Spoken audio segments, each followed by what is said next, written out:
üçün hansısa bir türkçülük bayramı gün olaraq qeyd edilmir. İlin hər günü bizim üçün türkçülük günüdür. Davamız milli davadır. Hansısa bir günü bir millətin, bir ideoloji hərəkatın bayramına çevirmək olmaz. Bizim bayramımız fikirlərimizin qələbə aldığı hər gün bayramdır.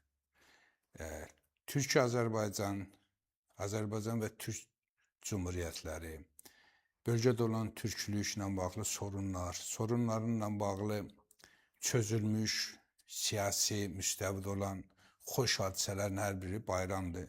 Kərkükdə vali seçilir, Türkmen bu bizim üçün bayramdır.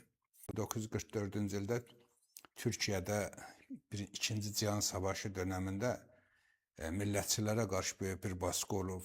Sovetlər Birliyinin baskısı, küresel dünyanın baskısı özünə hətta türk deyənləri cəzalandırıblar. O zamanın nəhəngləri, niyalatsızlar, Alparslan Türkeş kimi şəxsiyyətlər cəzalanıblar. Və onların da məhkəmələri keçirilib, niyalatsız başda olmaqla.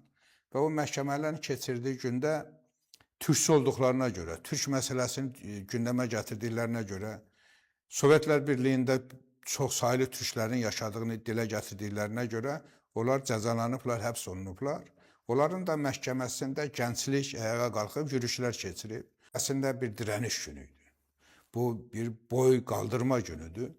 Bu baxımdan da təbii ki bizim üçün 3 Mayıs 1944-cü il tarixdə türk varlığının nümayiş etdirmə günüdür. Bugün bilirsiniz, türkçü turançı anlayışı çox fərqli bir boyut alıb.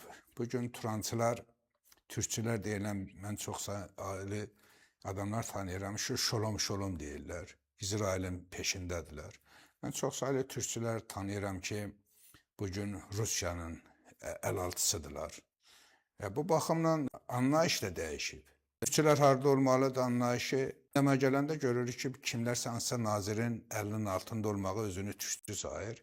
O nazirə qulluq edir, o adına görüşlərə gedir, mesajlar gətirir, olur türkçü. Ənəvi əxlaqi dəyərləri, milli dəyərləri aşağılamaq üçün bugün vasitə kimi kullanan insanlar var. Mən o insanlara yazıqlar olsun deyirəm.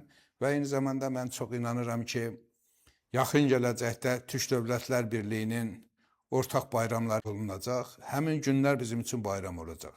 Türk Dövlətlər Birliyinin yaranmış günü bizim üçün bayram olacaq. Türk dövlətlərinin ortaq bankasının yarandığı gün bizim üçün bayram olacaq. Türk dövlətlərinin ortaq bazara keçişindən bağlı verilmiş qərarlar bizim üçün bayram olacaq. Gömrük müqavimətlərinin sıradan çıxarılması bizim üçün bayram olacaq. Və nəhayət ortaq paramızın olması günü bizim üçün bayram olacaq. Bizi birləşdirən hər gün və hər bir addım bizim üçün bayram olacaq və o bayramlarda biz millətimizə təbrikləyəcəyik.